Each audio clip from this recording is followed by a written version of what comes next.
Ouais, son merci sac. beaucoup déjà pour toutes ces conférences, c'était vraiment très intéressant. J'ai quelques questions à vous poser maintenant. Je vais être très rapide, comme ça après le public aussi pourra vous cuisiner. Déjà, je voudrais savoir quels sont les pièges à éviter quand vous faites des vidéos de vulgarisation dans vos domaines particuliers. Enfin, de gauche à droite. Ouais, bah bon, le premier piège, c'est évidemment de dire une grosse connerie. Et on n'est jamais à l'abri. Je pense qu'on a tous connu ça à un moment donné. Et voilà, on sort une vidéo et puis là, premier commentaire. Non, mais en fait, il n'y a pas d'ADN dans les globules rouges. Et merde. Voilà. Voilà une des choses. Et puis l'autre piège, je pense, c'est d'être complètement imbitable. Enfin, moi, c'est le piège que j'essaie d'éviter quand je parle de trucs du style de ce que j'ai raconté là, et c'est pas facile. Ben, tout pareil en fait. Mais dans ton domaine particulier, la linguistique, qu'est-ce que tu sais par expérience qui doit être expliqué de telle manière parce qu'il y a des préjugés dessus qui sont souvent... Là où ça va être différent pour la linguistique que par exemple la physique, c'est que tout le monde parle une langue. Tout le monde parle, tout le monde communique, bon, pas forcément par la parole, mais en tout cas par le langage, et du coup tout le monde peut s'en penser expert. Et justement non. Enfin, il y a plein d'idées reçues qu'il faut justement déconstruire, qu'il faut casser. Et ça peut être difficile en fait de déconstruire ces idées reçues, sans passer pour un connard en fait déjà de base, et tout en étant compréhensible. Donc ça peut être un travers en fait. C'est pas comme dans Ratatouille, genre tout le monde peut cuisiner quoi. Non. En histoire, il y a forcément de toute façon des questions de sourcing. Le danger, c'est évidemment de ne pas recouper assez une info et puis divulguer des infos fausses. Mais ça, je pense que dans tous les domaines, c'est un peu pareil. Moi, il y a un truc sur lequel, effectivement, je veux revenir, c'est le fait d'être trop compétent dans un domaine ou pas assez. En fait, il y a un truc qui peut exister, qu'on peut assimiler à une malédiction du savoir, qui fait qu'il y a pas mal de gens qui sont très très calés dans certains domaines, tellement calés que pour eux, des trucs basiques, en fait, pour eux, toute la population les a acquis. Ce qui fait que quand ils vont vouloir transmettre une information, ils se disent « Non, mais de toute façon, j'ai pas besoin de revenir sur les fondamentaux, ils le savent déjà ». Et ça c'est un danger parce qu'en fait du coup c'est le danger effectivement de ne pas se faire comprendre par les gens parce que en fait les gens n'ont pas ces bases là. Donc ça peut être une malédiction du savoir. Et dans l'autre sens, moi par exemple je sais que vu que je suis pas historien du tout, j'ai peur parfois quand je rédige un script de me dire ok je raconte des trucs, est-ce que je suis pas en train de passer à quelque chose à côté de quelque chose de majeur que je ne connais pas parce que finalement je suis pas historien. Et ça, bah oui, comment le faire? Donc c'est pour ça qu'il y a des groupes de relecture, des choses comme ça. Mais ça peut être un travers aussi, un danger à éviter. Et dans les deux cas, qu'on soit assez compétent ou pas assez, et il y a des travers et il y a des trucs à compenser, quoi. Ouais, je suis comme toi, je suis pas spécialiste. Enfin, j'ai pas fait d'études scientifiques, donc je parle a priori de choses que je ne maîtrise pas. Donc je me fais relire. Mes scripts sont toujours relus, au moins par une personne, sinon par deux. Donc ça m'évite les erreurs. Bon, il est possible que j'en fasse, je suis humaine comme tout le monde. Mais oui, quand on fait de la vulgarisation, c'est quand même mieux de pas dire de conneries. C'est quand même la base. Après, moi, je me mets pas dans la position de l'expert. Donc bon, il y a déjà pas ça. Et puis après, tout simplement, de s'exprimer clairement. Voilà. Je pense que un des pièges à éviter, c'est d'aller trop vite, ou c'est de partir dans tous les sens, de vouloir dire trop de choses à la fois. Quand on traite un sujet, on prend un angle et on s'y tient du début jusqu'à la fin, parce que sinon on part dans tous les sens et ça devient un petit peu obscur. Donc voilà, les pièges à éviter. Tout pareil que les quatre. Et globalement, en fait, il y a un truc qui revient souvent quand on parle justement d'erreurs dans le domaine du cinéma, c'est que avant de parler d'un film qui vient de sortir, on a un peu 116 ans de films juste avant, à un rythme de à peu près entre 7 et 10 films par semaine.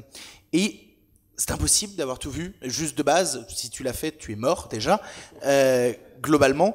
Et il y aura toujours un petit gars assez malin pour te dire « Ouais, mais t'as pas vu dans tel film que c'est une référence à tel réalisateur bulgare des années 70 qui avait fait une œuvre sur l'introspection. » Oh, ta gueule. Genre, Et c'est obligé que tu les rates, c'est obligé parce que la culture infinie n'existe pas, surtout dans le domaine du cinéma, c'est pas possible. On connaît souvent des grands poncifs et des trucs plus obscurs, mais le but c'est de se préparer, pas dire des boulettes. Je crois que dans la dernière, j'ai dit une boulette, j'ai dit que Snyder avait réalisé un truc de X-Men. Et non, je voulais dire Watchmen, mais je l'ai tourné à 1h du mat. Voilà, le truc à éviter, c'est de tourner ces vidéos la journée, quand t'es réveillé, et pas à 1h du matin. C'est le conseil que je donne et que je me donne à moi-même. Ouais, juste, je voudrais rajouter, je pense que voilà, pour ne pas faire d'erreurs ou limiter les erreurs dans tous les cas, il faut savoir rester humble. Malheureusement, il y a des vidéastes qui savent pas le faire. Et du coup, voilà, je pense que c'est une des qualités d'être un bon vidéaste vulgarisateur, c'est surtout de rester humble vis-à-vis de son sujet et vis-à-vis des gens auxquels il propose son sujet. Je pense justement à des vidéastes qui osent dire par moment, je sais pas. Parce que je vais pas essayer de te faire croire que ouais, je connais absolument ça par cœur. Non, c'est beaucoup plus agréable quand tu poses une question à un vidéaste et qu'il préfère te dire j'en ai aucune idée et pas je vais t'étaler une connerie que tu prendras pour acquis après pendant les années à venir. Et si je peux un peu prolonger, en fait, il y a aussi une responsabilité du côté du public, ne pas prendre le vidéaste qui va vulgariser tel sujet comme absolument un expert éminent dans le domaine et penser que c'est une source de savoir infini parce que ce n'est jamais le cas. Et aussi, ne pas hésiter à la fois à remettre en question, d'aller plus loin et ne surtout pas justement penser qu'il est absolument qu'il sait absolument tout ce qui se fait dans un domaine particulier parce que ce n'est jamais le cas et ça ne sera jamais le cas. En gros, gardez votre esprit critique, ne prenez jamais ce qu'on dit pour argent comptant. Voilà. Alors là, je suis très content parce Lâchez que les pouces rouges. Je viens de me faire voler une question, mais tant pis, on va passer. Vous avez répondu de vous-même à la question que je vais vous poser. Ils sont très forts. Du coup, je voudrais savoir en quoi pour vous la vidéo s'est adaptée à vulgariser, à transmettre les connaissances que vous avez par rapport à un blog ou d'autres moyens.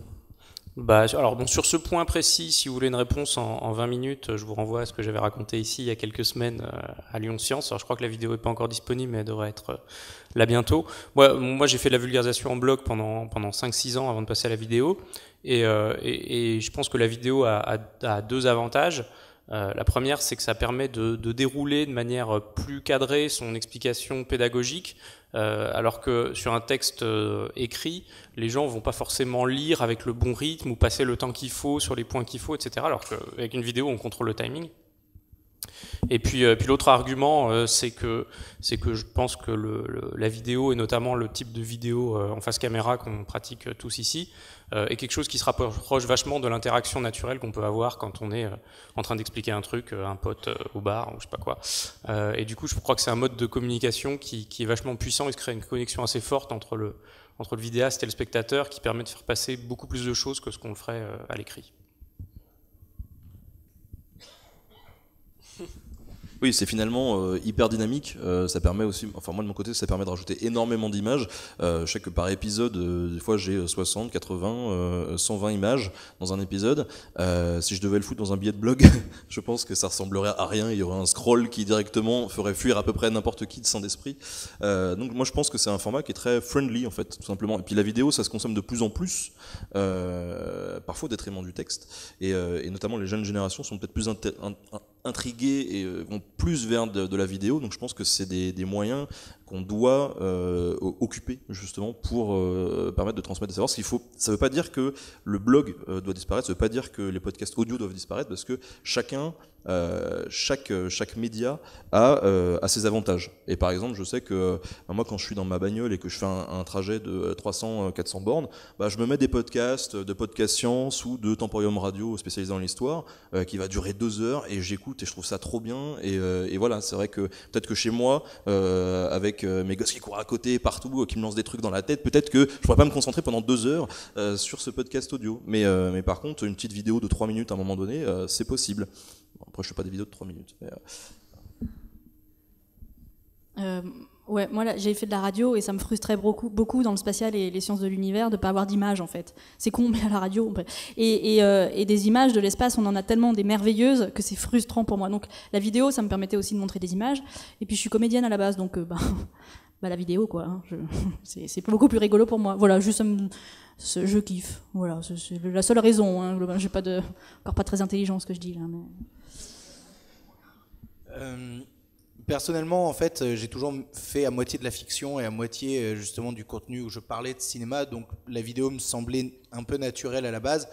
Et puis c'est surtout que, on parlait tout à l'heure, rester humble ou quoi, et toutes ces choses-là. Quand je fais une critique, quand je décompose quelque chose, je veux vraiment pas donner l'impression que hey, j'en sais plus que vous ou quoi. Je veux vraiment que vous ayez l'impression d'être sur mon canapé. Et genre on est tous les deux. Quand vous regardez ce que je fais, ouvrez-vous une bière. Ou si vous ne buvez pas d'alcool, un coca. Ou si vous ne buvez pas de boisson avec du gaz, vous prenez la tête sérieux. Mais globalement, c'est cette ambiance friendly qui se pose où on discute ensemble et après vous parlez dans les commentaires et on répond. Et il y a une facilité d'accès, il y a une proximité qui se crée qui je trouve est vachement intéressante et moins froide que juste du texte sur un blog. Même si c'est pas quelque chose qu'il faut annihiler ou quoi. Puis du côté vidéaste, je veux dire, passer des heures et des heures à se regarder sur un écran, c'est quand même, voilà, on aime ça. Ah bah, on kiffe. Ah bah personnellement, moi j'ai arrêté le porn, je monte, voilà, je fais du montage. Et donc pour ceux d'entre vous qui ont un blog justement, comment est-ce que vous en servez pour ne pas faire la même chose que dans vos vidéos, mais moins bien? Bah moi je m'en sers plus en fait. J'avais commencé à le faire en parallèle. D'abord j'ai commencé par un blog, après les deux, et en fait j'ai complètement abandonné le blog parce que je crois aussi que les quelques rares personnes qui allaient sur mon blog vont voir mes vidéos de toute façon et que c'est plus devenu très pertinent de l'avoir à côté, surtout que ça me prend un temps fou. Alors moi c'est un peu la même chose, je m'en sers beaucoup moins. Je m'en sers quand même pour deux choses. La première chose, c'est que du coup, je me permets de faire des billets de blog qui sont beaucoup plus velus que ce que je faisais avant. Parce que du coup, si je veux faire un truc compliqué où j'explique le détail des équations, machin, du coup, je me lâche, quoi. Je sais qu'il y a des choses plus accessibles en vidéo, donc ça me gêne pas. Et puis, je m'en sers en complément assez souvent dans les vidéos pour donner des choses qui permettent d'aller un petit peu plus loin, éventuellement corriger des approximations que j'ai fait pour des raisons pédagogiques. J'explique ça dans le texte de blog. Je donne des sources, ce genre de choses. Donc plutôt en complément. Oui, c'est pareil, depuis que je fais. Enfin, c'est une question de temps, hein, il n'y a que 24 heures dans une journée, sur Terre en tout cas. Et donc, du coup, on peut pas faire les deux. Enfin, moi, pas en tout cas. Mais ce que je fais maintenant, c'est que. Alors, j'ai un podcast, pour ceux qui connaissent pas. Hein, j'ai un podcast qui s'appelle La folle histoire de l'univers, donc sur YouTube ou sur iTunes, peu importe. Mais maintenant, je mets le texte en entier sur mon blog avec les liens à chaque fois, les images, je réembête les vidéos que j'ai utilisées. Donc, il y a toutes les sources. En fait, mon blog maintenant me sert plutôt je mets les sources, donc si les auditeurs veulent aller voir et cliquer eux-mêmes sur les articles dont je me suis servi, etc., ça me sert un petit peu à ça. Mais ça m'empêche pas de le mettre quand même à jour de temps en temps. Je l'ai pas totalement abandonné. Oui, moi c'est un peu. Alors il y a cette version augmentée qu'on parfois on peut avoir sur le blog du script qu'on a. Moi en fait, je m'en sers vraiment. Il y a absolument rien d'original sur mon site, mais en fait, je reposte les scripts et là que je remets en forme d'un point de vue purement technique pour le référencement YouTube, Google. C'est-à-dire qu'en fait, la vidéo, c'est un truc qui est encore hyper mal référencé. Mais vraiment, c'est vraiment pourri. Et du coup, s'il n'y a pas de texte à côté, en gros, le robot sait pas trop de quoi on parle dans la vidéo. Et le fait de remettre le texte en forme, de mettre du gras là où ça va bien, des titres là où ça va bien, d'ordonner un peu le texte, le robot Google va pouvoir passer et se dire « Ah ok, ça parle de ça ». Et donc, potentiellement, le faire remonter dans Google sur des bonnes informations. Ce qui fait que moi, je fais ça tout simplement pour se dire « Bon, ok, si t'as un mec, il cherche à un moment donné un truc précis que j'aborde dans une vidéo à un moment précis, peut-être qu'avec la recherche Google, il pourra tomber dessus, éventuellement découvrir l'émission, découvrir un contexte qu'il va pouvoir comprendre. Et donc moi je le fais vraiment purement dans un objectif de technique pour se faire de la thune. Voilà. Non, ça c'est pour rigoler, mais en tout cas d'un point de vue technique c'est intéressant parce que le référencement, c'est quelqu'un qui n'est pas abonné à votre flux YouTube. Aura du mal à trouver des informations dans vos vidéos et à trouver vos vidéos et même dans des vidéos parfois où il y a un petit titre qui fait 5-6 mots, c'est difficile de résumer parfois une vidéo à un titre qui peut attirer certaines personnes et pas d'autres, et alors que peut-être que le contenu pourrait les intéresser. Donc pouvoir rendre tout ça accessible à un moment donné via des recherches Google directement, ça peut avoir du sens, selon moi. Moi, mon dernier blog a été fermé en 2011. C'était un Skyblog ? C'était un Skyblog. Non, pas du tout. C'était un blogspot. Et c'est de là que vient mon pseudo d'ailleurs, parce que ça s'appelait In the Panda.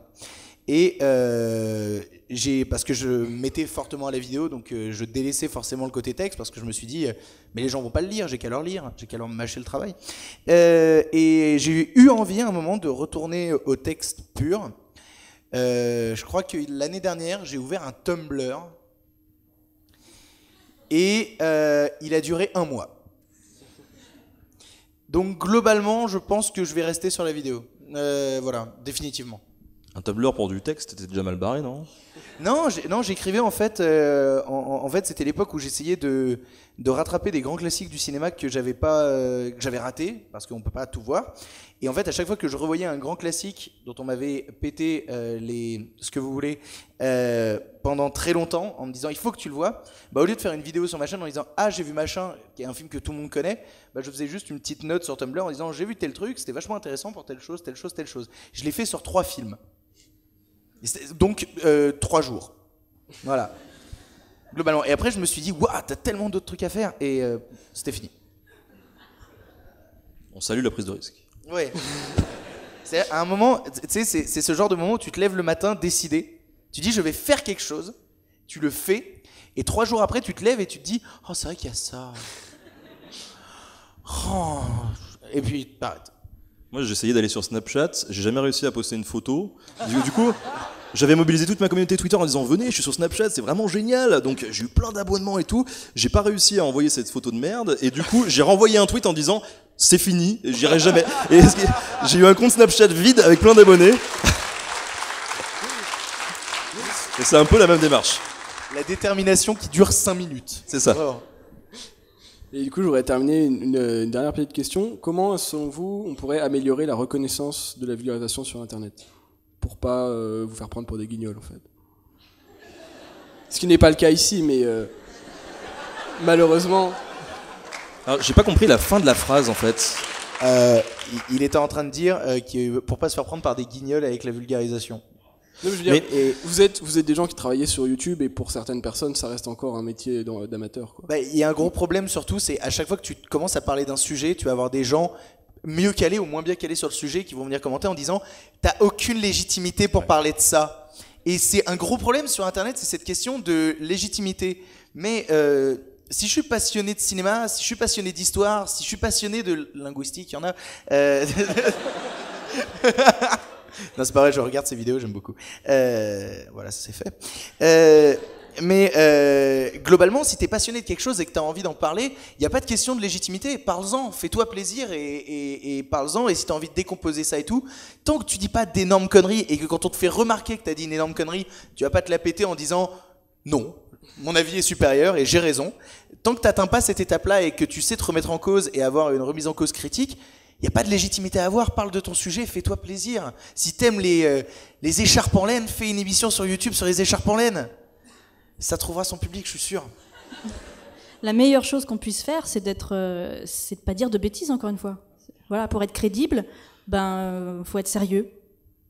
Il n'y a pas de solution miracle, faut être sérieux. Et puis après, ça se fait avec le temps. Et voilà, et c'est avec le temps, si on lâche pas, si on... Mais non, mais c'est vrai. Enfin, non, mais dans le fond, la légitimité, on s'en fout. Tout ce qui est écrit oui. En vulgarisation scientifique, typiquement, quand un journaliste scientifique écrit un article dans un journal, il n'est pas spécialiste du sujet dont il parle. Donc je veux dire, l'important, c'est le travail qu'il y a derrière, c'est le travail de la rigueur, le fait de recouper ses sources, etc. La légitimité, on s'en fout. Oui, c'est ça, c'est-à-dire qu'il y a souvent une espèce, à un moment donné, il y a un mépris qui a pu s'installer de la part de certaines institutions, de certaines personnes vis-à-vis des créateurs Internet, parce qu'on était sur Internet, et que Internet, c'est le royaume de la connerie. Moi, par exemple, il m'est arrivé, à un moment donné, pour mon format Kids, de vouloir nouer des relations avec des écoles. Et il s'est trouvé qu'il y a une école, donc dans le 93, un peu en difficulté, quand même, faut bien le dire, où j'avais un projet qu'on a monté avec le professeur, qui était très partant, et les élèves qui étaient très partants aussi, pour faire toute une format de kids réalisé et tourné avec les jeunes. Donc vraiment un projet pédagogique lourd. On avait tout rempli, on remplissait 80% des objectifs pédagogiques de l'année, enfin vraiment le truc bien. On a été recalé parce que je viens d'Internet et que donc c'est pas sérieux. Il y a eu ça.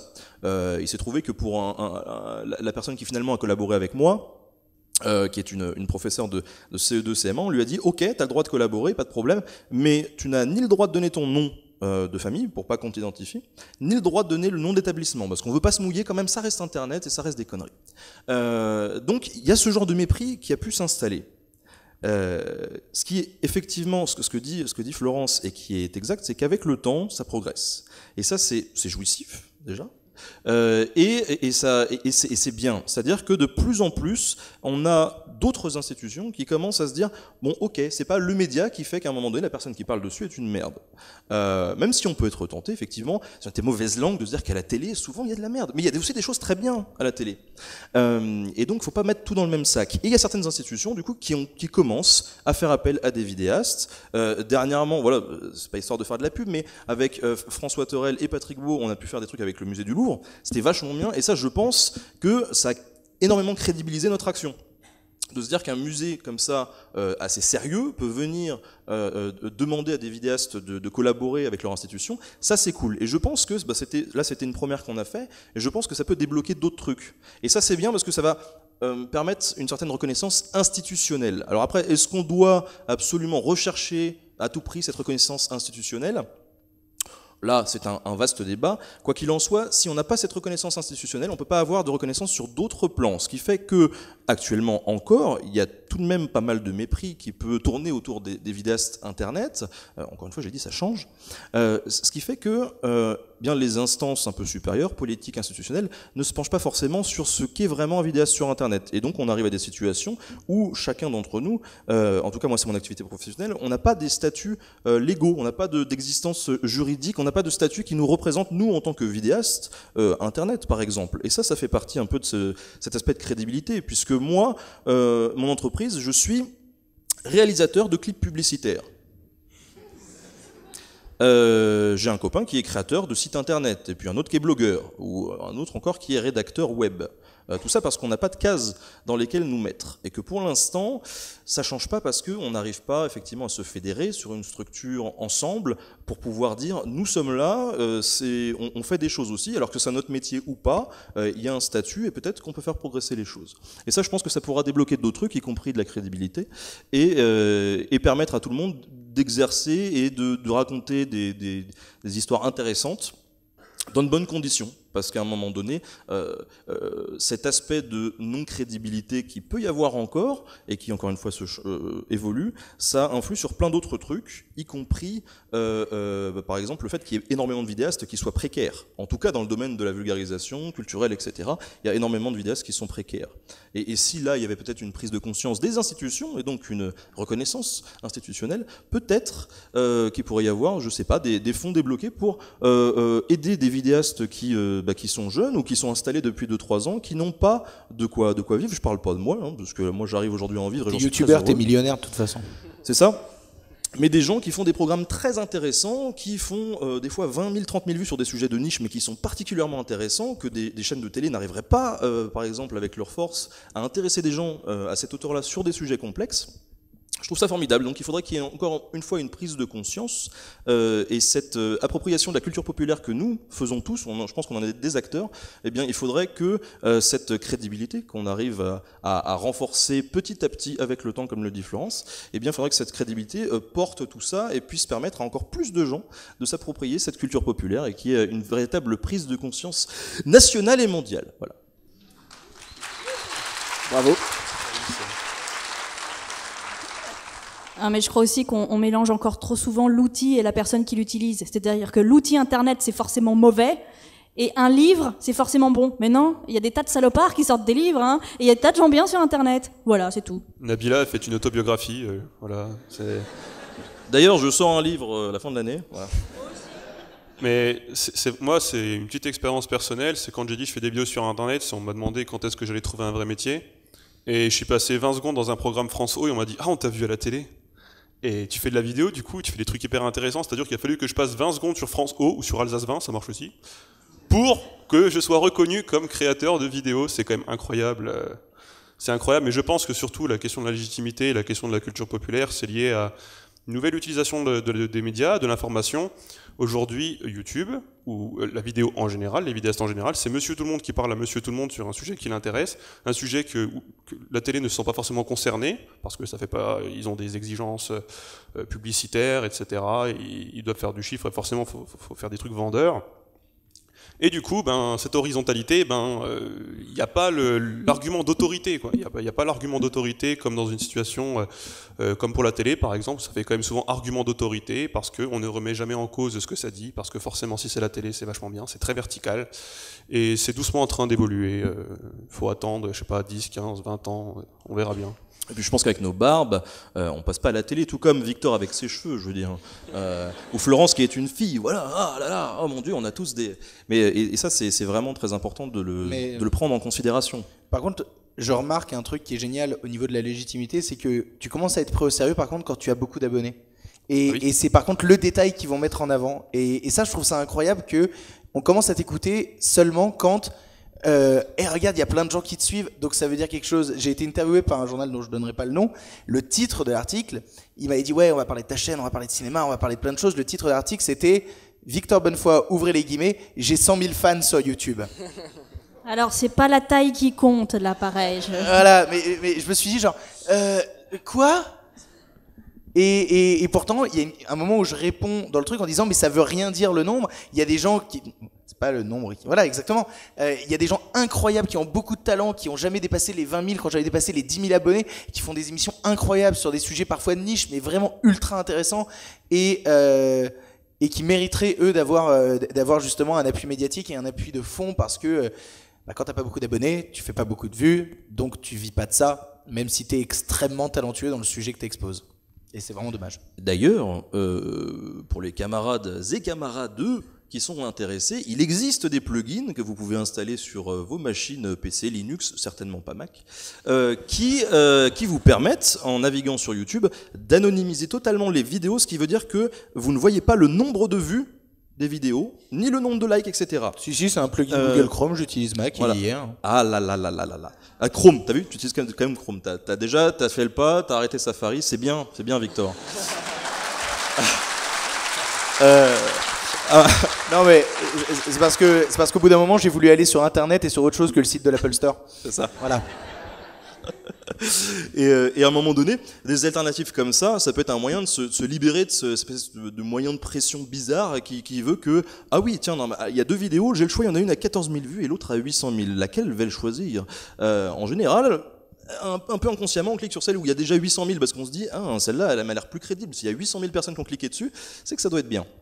Et ça, effectivement, il faut se libérer de cet objectif de la vue là. Et bon, encore une fois, je vais pas repartir dans mes élans révolutionnaires, mais bon, s'il y avait des structures permettant d'accueillir, etc., ça serait bien parce que ça pourrait libérer de ces objectifs-là, tout simplement, puisque le modèle actuel de YouTube fonctionne comme ça et favorise tout simplement les plus grosses chaînes. Et c'est comme ça qu'on se retrouve parfois avec des chaînes qu'on qualifie de chaînes de vulgarisation qui n'en sont pas, et qui font des millions et des millions de vues, et qui propagent des fausses idées, voilà.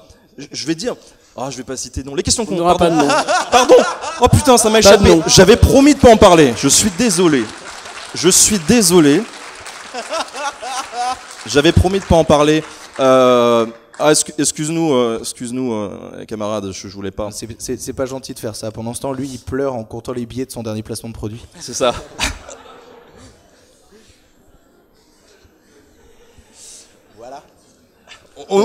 Alors on a mis l'ambiance. Maintenant que le public est chaud, on va pouvoir passer aux questions du public justement. Il y a les micros qui se promènent normalement quelque part. Où sont les micros ? Faudrait que je le fasse depuis le temps. Quand même. On vous voit. Est-ce que c'est possible de réteindre les lumières ? Ils ne sont pas très beaux. Non, mais si vous... Non. Il y a une question là-bas. T'as perdu. Mec, t'as perdu. C'est bon ? Je peux poser la question ? Oui. Alors moi j'ai une question sur l'utilisation de l'effet Doppler pour constater le déplacement des galaxies. T'as dit que les galaxies, ouais c'est hyper technique, désolé, c'est pas sur la vulgarisation en général. T'as dit qu'elles étaient plus rouges mais du coup la question c'était elles sont plus rouges que quoi? Qu'est-ce qu'on a utilisé comme comparaison? Qu'est-ce qu'on a pris comme objet fixe ou alors se déplaçant pas très vite? Alors en fait, il faut savoir que les galaxies, c'est toujours un peu les mêmes atomes qu'on retrouve, et ces atomes, ils émettent toujours un peu la même lumière. Donc on sait très bien la lumière que doivent recevoir des galaxies. Il y a des bandes d'absorption de certains atomes, etc. Et donc c'est assez facile du coup de voir que les bandes d'émission sont décalées par rapport à ce qu'on attendrait. Donc c'est parce qu'on sait ce que la galaxie doit émettre comme lumière. Et c'est justement ça que j'ai pas compris. Ça veut dire qu'à un moment, on a fait sur une galaxie une mesure de ce qu'on devait recevoir. Mais si à ce moment-là, elle était déjà en train de s'éloigner... on peut le mesurer sur Terre, par exemple. On mesure les raies d'émission, je sais pas, de l'atome d'hydrogène. Ah d'accord, ok. Et voilà. J'ai rien compris. Mais si. Bonsoir, j'avais juste une question pour vous tous. Agitez les mains parce qu'on vous voit pas en fait. Coucou. Ouais, salut Odile. Simon, Cara. Vous avez quoi avec les cornemuses? Alors, Non, mais non. alors, Très, très observateur. en fait, ça vient d'un tweet que j'ai posté hier en disant que j'avais placé cornemuse dans mon truc. Et est parti un délire derrière en il faut absolument placer le mot cornemuse. Tout le monde a réussi, sauf Ben. Bah, en fait, c'est-à-dire que j'écoutais Victor à moitié parce que le Cinoche, voilà. Moi, j'ai dormi du coup, pendant en fait, ta tout à l'heure, conf, je hein. Moi, suis j'ai parti à la fin de Linguisticae parce qu'il fallait que je fasse le tour. Je pense qu'il l'a dit à ce moment-là, et du coup, j'ai pas entendu qu'ils avaient dit cornemuse. Non, il l'a dit au début. Du coup, je me suis dit, bah, ils se sont dégonflés. À quoi ça sert que je me mouille? Et en fait, finalement, bah voilà. Mais sachez que Florence nous a dépassé parce que à la base on devait aussi placer en plus à cause de y penser hier qui nous a donné le défi, on devait placer piscine olympique et on a tous oublié de le faire sauf Florence qui a placé les deux. GG. Voilà.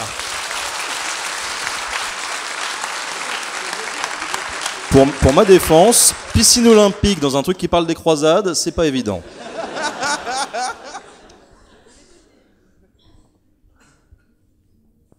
Alors, tout à l'heure, vous avez parlé de la télévision. Est-ce que si quelqu'un, un envoyé d'une chaîne, venait vous proposer un format dans une émission, vous accepteriez? Alors, je suis très en colère avec la télévision. J'ai besoin de m'exprimer. Non, en fait, moi, j'ai commencé ma carrière à la télévision avant d'être sur YouTube. Et en fait, j'ai voulu proposer pendant des années, pendant 2-3 ans, j'ai monté des dossiers, voilà, pour faire des vidéos, mais soit des capsules de 2 minutes, soit des émissions de 52, d'autres styles documentaires, soit des trucs en plateau. Et j'ai tout proposé, tous les budgets, tous les formats. J'avais des producteurs derrière moi, producteurs d'Ardisson, enfin je veux dire pas des rigolos, voilà. Et ça n'a jamais fonctionné parce que les diffuseurs des chaînes sont là, ils te regardent et ils font, écoutez, la science, déjà ça n'intéresse personne. C'est chiant, c'est poussiéreux, ça va pas être possible.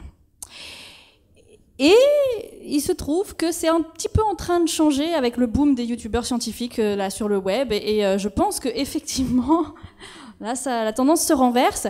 Et j'ai un peu envie de dire que non, je vais pas les envoyer chier, mais ça dépend en fait, parce que le problème de la télévision, c'est qu'ils ont des contraintes budgétaires. Enfin, faire un programme télévisé, ça coûte très très cher. Et effectivement, c'est des contraintes qui sont énormes, techniques, budget, humain, enfin voilà. Donc, et puis c'est vrai que c'est souvent, ils arrivent avec une idée en tête, ils n'y connaissent rien, et c'est vrai qu'il y a souvent un décalage entre ce que nous on voudrait dire ou faire passer et ce que eux voudraient montrer. Et là, il faut se mettre d'accord. Et là, c'est très compliqué. Après, si on arrive à se mettre d'accord, génial, bah banco, allons-y, c'est super. Mais c'est vrai que c'est pas les mêmes objectifs, c'est pas les mêmes publics forcément qu'on vise. Enfin, c'est un petit peu compliqué. Je sais pas si j'ai répondu à la question en fait. Je me suis embrouillée, je me suis énervée encore. T'étais énervé, oui.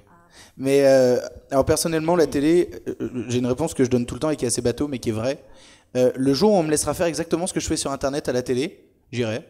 C'est-à-dire qu'on me dira genre, tu dis ce que tu veux. Alors déjà c'est mort, voilà. Déjà là c'est mort. Mais tu veux parler du cinéma de la manière que tu veux, tu fais comme tu veux. Ça peut durer de 5 à 10 minutes, c'est ok. Tu peux être coiffé de la pire manière qui soit, mec, on est d'accord. Et en plus de ça, on t'offre des moyens et on t'offre de la thune pour ça. Le jour où on me ferait ça, mec, j'y vais en courant. Hein. Et ce serait con de refuser. Ils vont te payer, ils vont t'offrir des moyens de production, ils vont te laisser faire ce que tu veux. Le seul problème, c'est que c'est la télé. Donc ils vont pas te laisser faire ce que tu veux.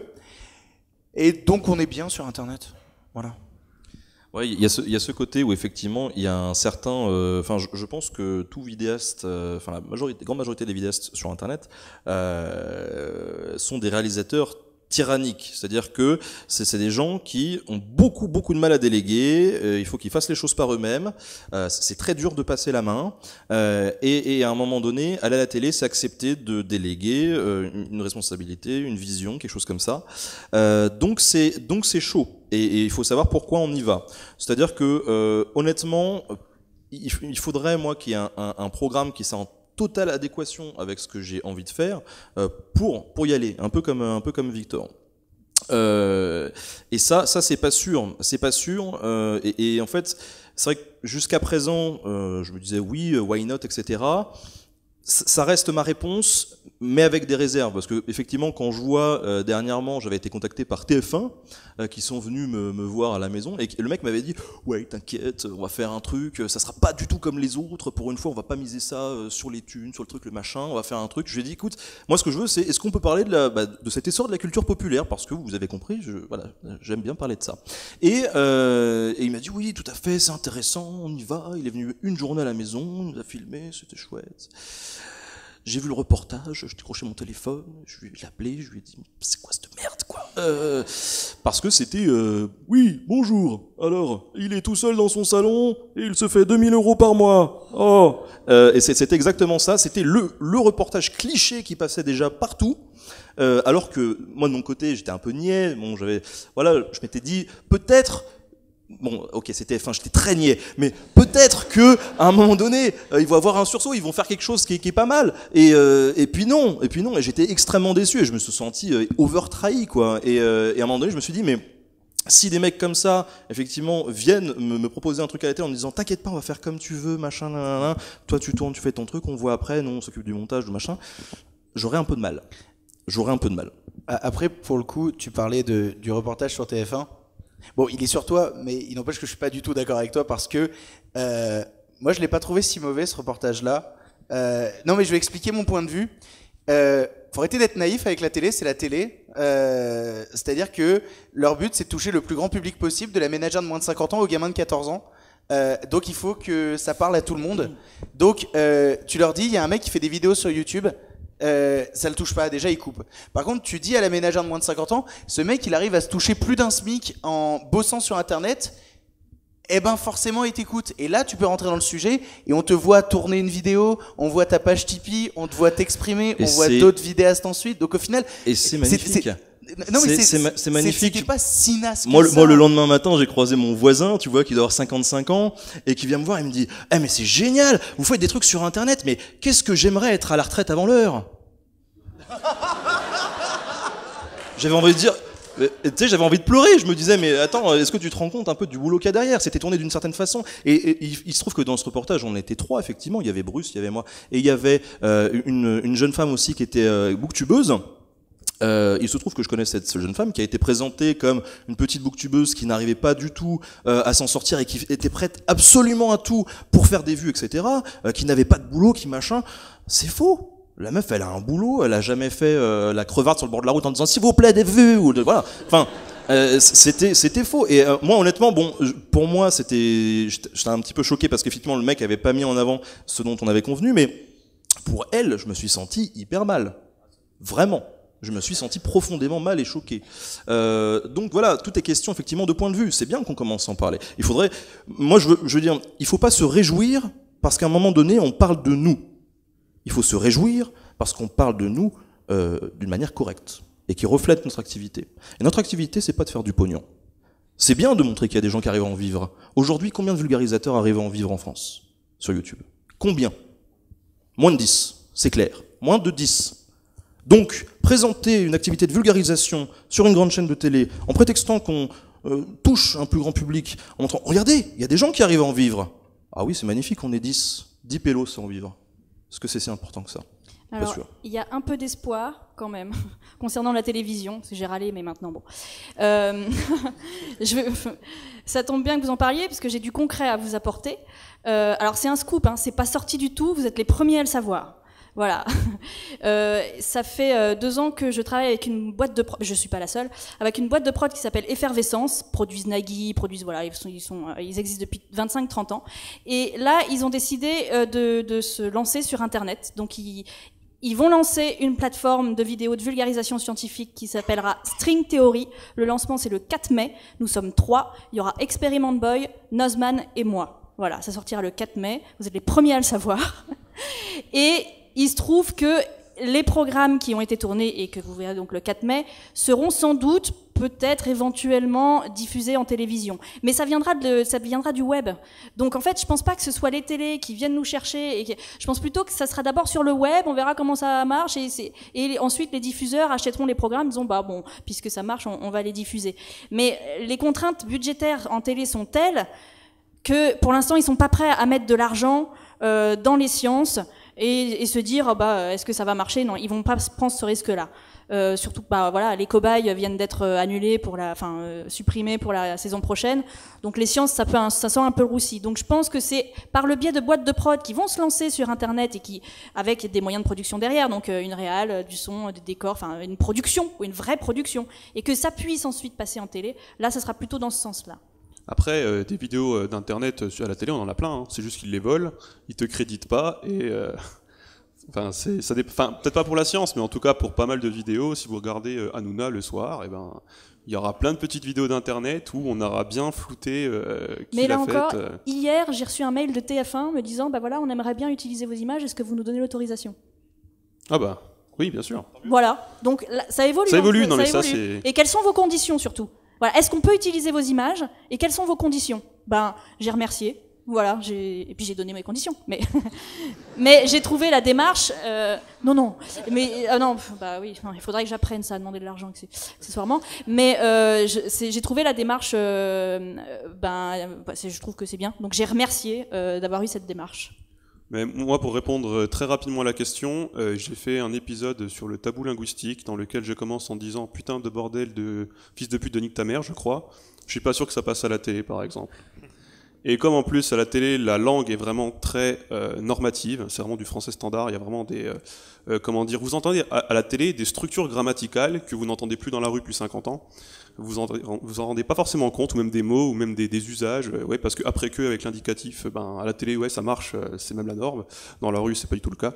Donc moi qui arrive en défendant justement l'usage de la langue populaire, en ayant une position qu'on rapproche de la linguistique prescriptive, je suis pas sûr que ça passe en fait. Je suis pas sûr que ce soit du tout en adéquation avec la vision très verticale du média et un peu élitiste aussi parfois sur les bords. On n'a pas eu la vision de David, mais en tout cas, ce qui est sûr, c'est que voilà, il faut garder à l'esprit que... Essaye au moins de dire cornemuse. Il faut garder à l'esprit, en tout cas, que les choses ne sont pas figées, elles sont toujours en mouvement. Ça ne veut pas dire que la télé va se diriger dans la bonne ou la mauvaise direction. Dans tous les cas, ça évolue, comme Internet évolue. Il peut peut-être y avoir une convergence des médias. Et dans tous les cas, voilà, rien n'est perdu et tout s'examine. Donc je pense que donner des réponses franches, genre oui ou non, ça serait des réponses qui seraient un peu absurdes, parce qu'on ne sait pas de quoi va être fait demain, on ne sait pas comment ils vont se mettre à travailler ou à retravailler.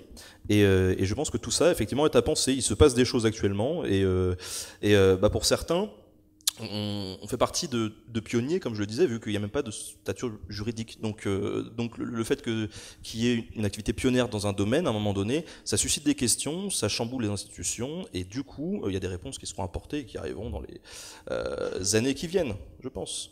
David, je te laisse parler, j'arrête. Oui, non, mais moi j'ai pas grand-chose à dire parce que moi, une petite particularité, c'est que j'essaye pas de vivre de ce que je fais sur Internet. Donc du coup, j'ai absolument aucune motivation particulière à aller à la télé ou quoi que ce soit.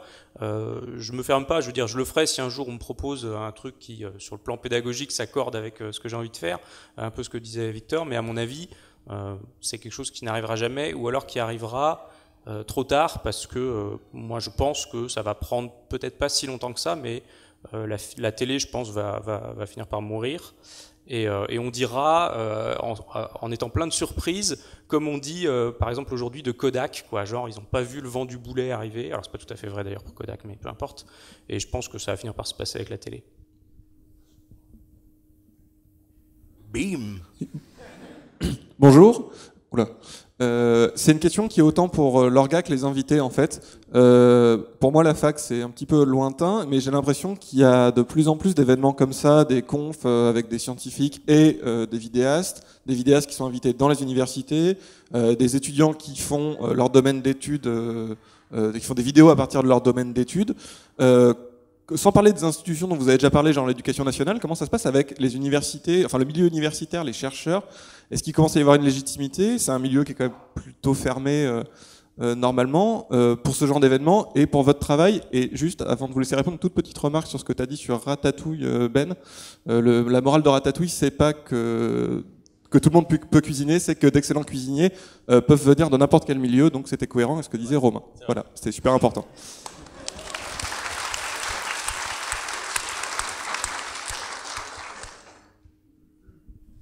Bah, j'ai peut-être commencé. Moi, je suis encore à l'université, justement. Je suis en train de finir mon master.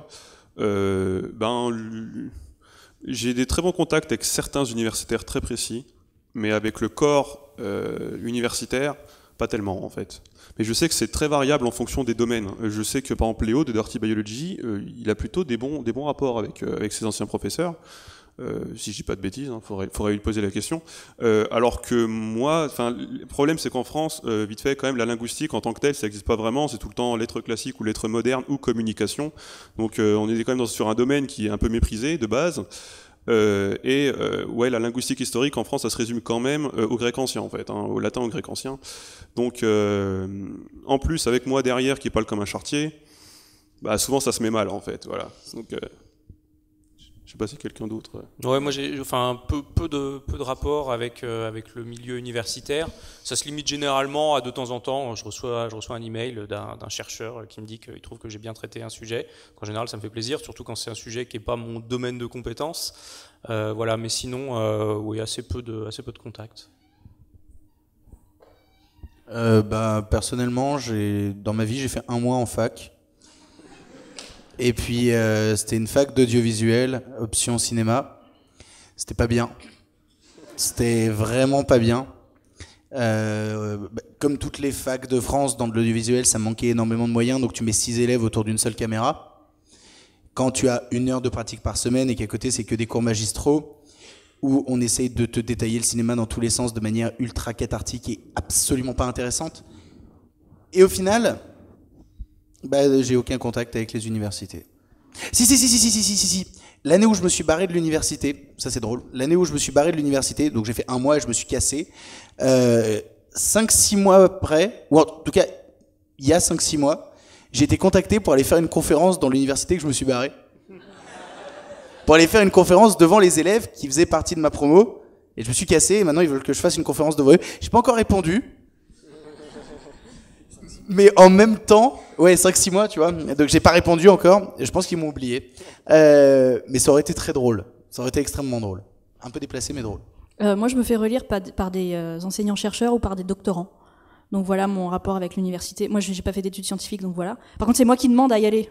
Du coup, au mois de janvier, j'ai fait Centrale, par exemple. Je suis allée suivre le cours d'Étienne Klein à Centrale. C'était cool. Mais voilà, j'avais aucune raison d'y être. Mais c'était cool. Donc voilà, c'est plutôt dans ce sens-là. Moi, laissez-moi rentrer plutôt que je veux me barrer. Bon, moi, les relations universitaires, c'est un peu pareil. C'est-à-dire que, en gros, on a un groupe de relecture avec plusieurs potes youtubeurs histoire, et on invite des historiens, des doctorants, etc., à venir dans ce groupe pour essayer de contrôler un petit peu ce qu'on fait. Alors, pas contrôler, vérifier qu'on dit pas de conneries. Donc ça, c'est un premier truc. Après, la réception, elle est diverse. C'est-à-dire que moi, de mon côté, j'ai l'impression, plutôt une bonne réception parmi les étudiants en histoire, qui sont plutôt chauds, certains profs aussi, et puis j'ai l'exact opposé, c'est-à-dire que bien dans la façon dont je traite les choses, je prends énormément de raccourcis, mon objectif c'est pas de faire un cours magistral du tout, et je remplacerai jamais un prof qui fait des bons cours dans des amphis. Et on en est tous là. On est tous là. Et le problème, c'est qu'il y a certaines personnes qui pensent qu'on a cette prétention-là, et qui pensent qu'on peut induire en erreur parce qu'on n'est pas assez précis. Et du coup, moi, il m'est arrivé de me faire clasher assez violemment sur le fait de non mais de toute façon tu dis que de la merde, tu es un imposteur, tu es un historien Wikipédia, tu t'y connais rien et t'induis des milliers de gens en erreur par ta faute, le monde va exploser.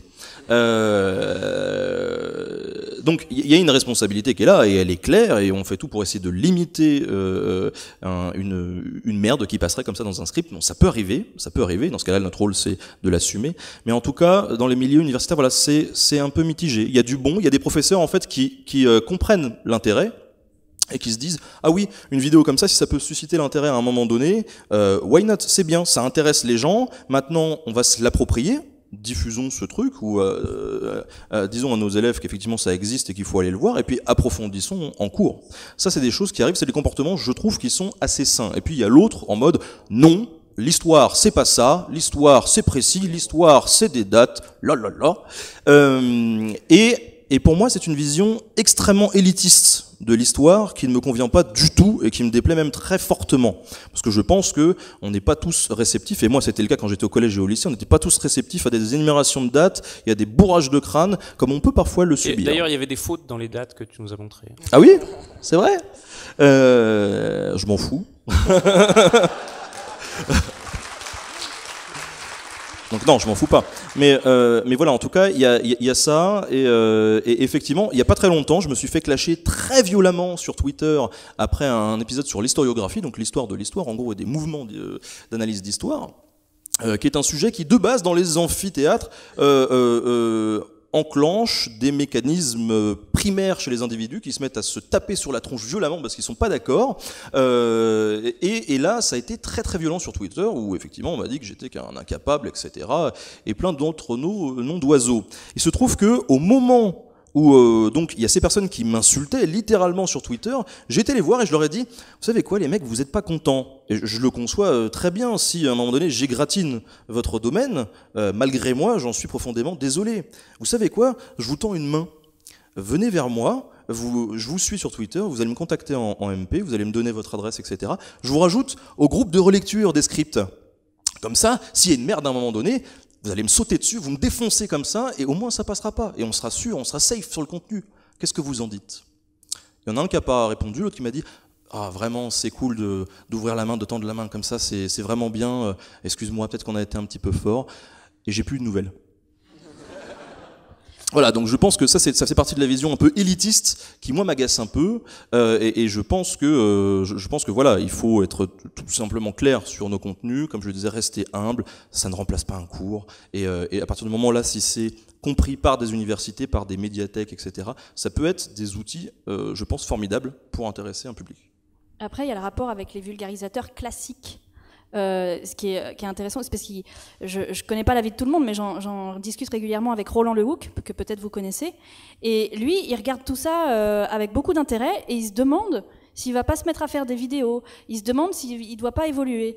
Et c'est des questions qui se posent. Voilà. Et je trouve ça intéressant que eux-mêmes se remettent en question et voient cette nouvelle génération arriver, cette nouvelle manière de vulgariser arriver, et se dire bon, est-ce que je reste dans mes trucs, dans mes conférences, dans mes bouquins, et que je reste comme ça et que c'est très bien, ou est-ce que j'évolue et que je fais pareil, mais en même temps j'ai plus l'âge, j'ai pas les codes, j'ai machin. Et c'est intéressant de voir que voilà, ils s'interrogent. Et bon, après, ça ne nous empêche pas de tous sortir des bouquins, c'est croisé tout ça, c'est-à-dire que c'est des outils et on les utilise, mais il y a quand même cette réflexion, enfin cette prise de conscience de la part des vulgarisateurs classiques qui se disent que peut-être effectivement il y a quelque chose qui se passe et qu'il faut le prendre en compte. Et c'est intéressant. Mais encore une fois, moi ce que je dis à Roland pour le rassurer, c'est que s'il n'était pas là, moi je serais pas là. Clairement, moi, surtout moi qui n'ai pas fait d'études scientifiques, moi je fais la deuxième main. Voilà, j'ai besoin d'eux pour faire ce que je fais. S'ils n'étaient pas là, je n'existerais plus. Donc ça, je crois que ça l'a rassuré un peu. Mais David, par exemple, qui n'a pas besoin d'un vulgarisateur pour revulgariser derrière, bon, c'est autre chose. Mais si, ça dépend, dit-il. Donc voilà, c'est intéressant d'avoir ces réflexions-là, des vulgarisateurs, entre guillemets, de la génération au-dessus de nous, quoi. Bah, du coup, c'est le mot de la fin, je pense. Merci à tous les invités. Merci au public d'être venu. Vous pouvez...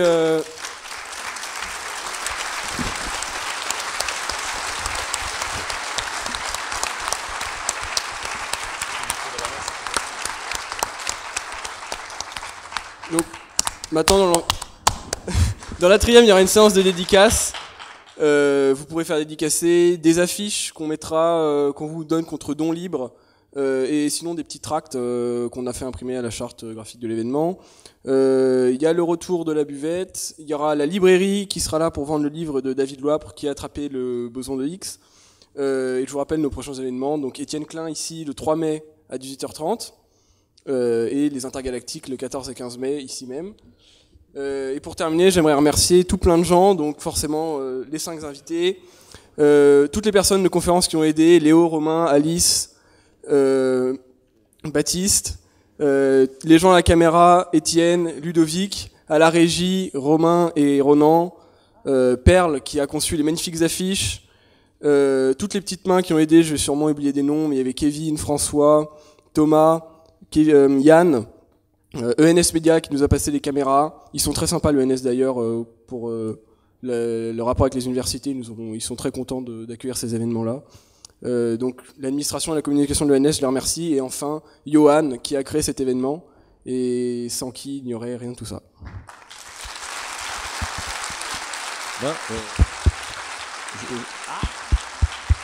Ouais, je voulais juste, moi, effectivement, les remercier pour l'invite et remercier la régie quand même pour avoir, voilà, parce qu'ils ont passé du métal en intro de certaines confs et ça, je crois que on le voit très rarement en France. Donc merci, parce que le métal aussi est une culture sous-estimée.